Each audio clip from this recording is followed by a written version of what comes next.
like the Dead Poet Society meets this dark gothic breakfast club at a Vermont private university in the fall. It's literally heavenly.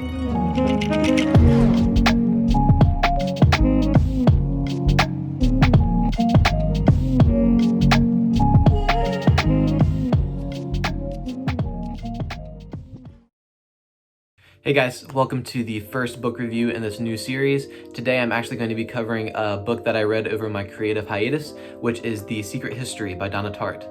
So as some background on Donna Tartt before we get into the book itself, Donna is a native of Mississippi and a graduate of Bennington College in Vermont, where she studied the classics under famed academic Claude Fredericks. The Secret History was actually her first book that she published in 1992 when she was only 29 years old.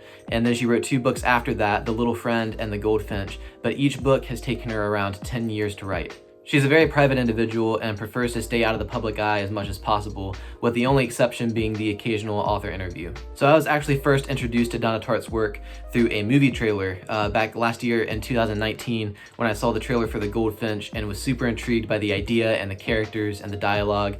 So I decided that before the movie came out, I wanted to read the book first. So I knew that The Goldfinch was going to be good, but I did not expect for it to be as good as it turned out to be. I was left stunned and teary-eyed and speechless, like any good book does to a person. So it became my top favorite book and is still at the top of my favorites list. And so it followed suit that my wife bought me The Secret History for Christmas, and I just read it over the past month.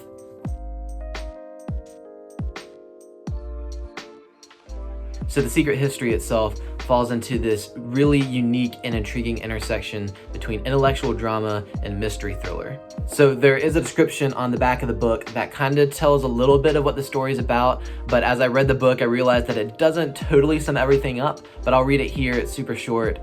So it says, under the influence of their charismatic classics professor, a group of clever, eccentric misfits at an elite New England college discover a way of thinking and living that is a world away from the humdrum existence of their contemporaries. But when they go beyond the boundaries of normal morality, they slip gradually from obsession to corruption and betrayal, and at last, inexorably, into evil. So now, having said that and read that to you, I'm going to give you a little bit more of a description of what the book is about without including any spoilers, don't worry. So the book follows Richard Papin, who is a high school senior who lives in the blanched streets of Plano, California with his absent parents. Richard finds an escape from his family and from his hometown through Hampton College in Vermont, which is incidentally in the same place and very much resembles Tartt's own Bennington College. Upon arriving, he falls in with this clique of brooding, intellectual Hampton College students who are studying the classics under the mysterious and enigmatic Julian Morrow. So the story kind of follows along with these students as they're trained in Greek philosophy and linguistics and romantic ideology, but specifically the intersection between spirituality, physical experience, and philosophical thought. But then the students become involved in a tragic accident that mirrors the things they're being taught, and they're forced to take extreme measures to cover their tracks. And at the risk of sounding too niche here, this book falls under like a mystery in the dark academia aesthetic. And if you don't know what dark academia is, just go on Pinterest and look it up and a whole bunch of stuff will come up and you'll understand immediately. But The Secret History is like the Dead Poet Society meets this dark gothic breakfast club at a Vermont private university in the fall. It's literally heavenly. So I was immediately drawn into this story from the beginning to the end. Tartt has this amazing ability to set a scene and to draw you into a story to where you're not a reader anymore, you're a character, and you're stuck there for better or for worse throughout the whole story. So as my review, I'm going to try to break this up into as many small bite-sized pieces as possible. The Secret History is a beautiful, sweeping analysis of how terrible people can be.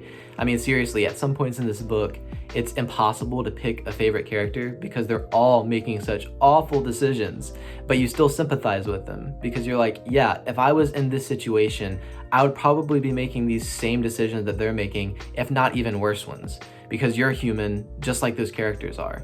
And so that's what makes the story so riveting and believable and at some points convicting. Donna Tartt doesn't hold any punches for her readers. She wants them to, like I said earlier, become a character, go along with the story for the good, the bad, and the ugly. And sometimes there's a lot of ugly. The Secret History does not follow a traditional mystery structure. There isn't a dead body and the rest of the story is just trying to figure out who done it. At the beginning of The Secret History, they tell you here's what happened and here's who's responsible. And the rest of the story is spent explaining how did they all get to this point? How could they get to the point where they could justify their actions and say this is okay? And at first I was a little concerned about that because I was like, well, all of my questions aren't going to get answered about how this happened. But about halfway through the book, I realized all of my questions have been answered, which kind of leads into my next point. The story ends before the book does. You can look at this in a number of different ways. I kind of looked at it as a slightly negative point because the story is unveiled, all of your questions are answered, and then you still have half the book to go, which is difficult, especially considering it's a long book, like almost 600 pages long. 600 pages long. 600 pages long. 600 pages long.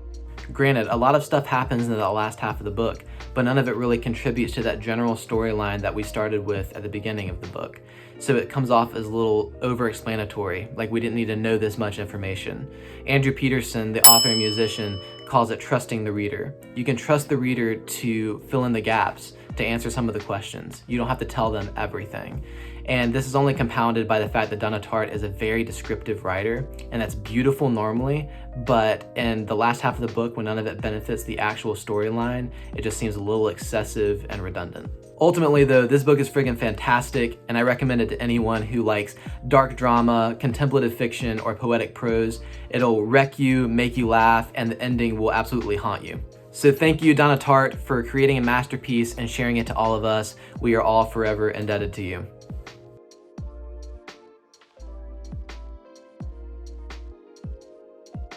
So as some final notes, whenever I start reading a book like this, I get fully drawn into the tonology and the aesthetic of that book. So I start listening to music that resembles it and watching TV shows and movies that resemble it. And it just complements it very well and just adds on to that personality from that book. So I figured that I would share some of the things that I was listening to / watching while I was reading this book. You can think of it as like a cheese and wine complementary experience, I guess.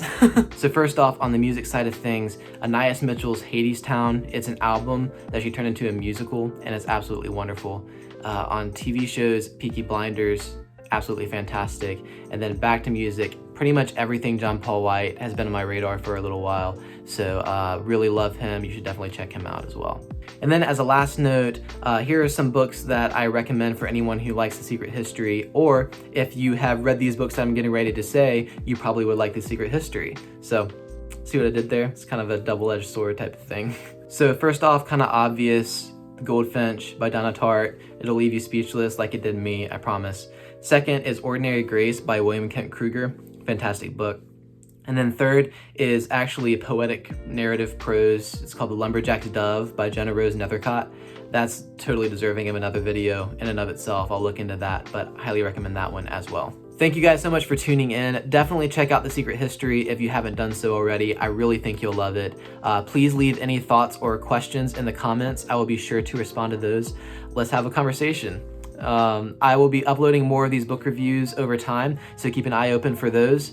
There will be more to come. Thanks so much.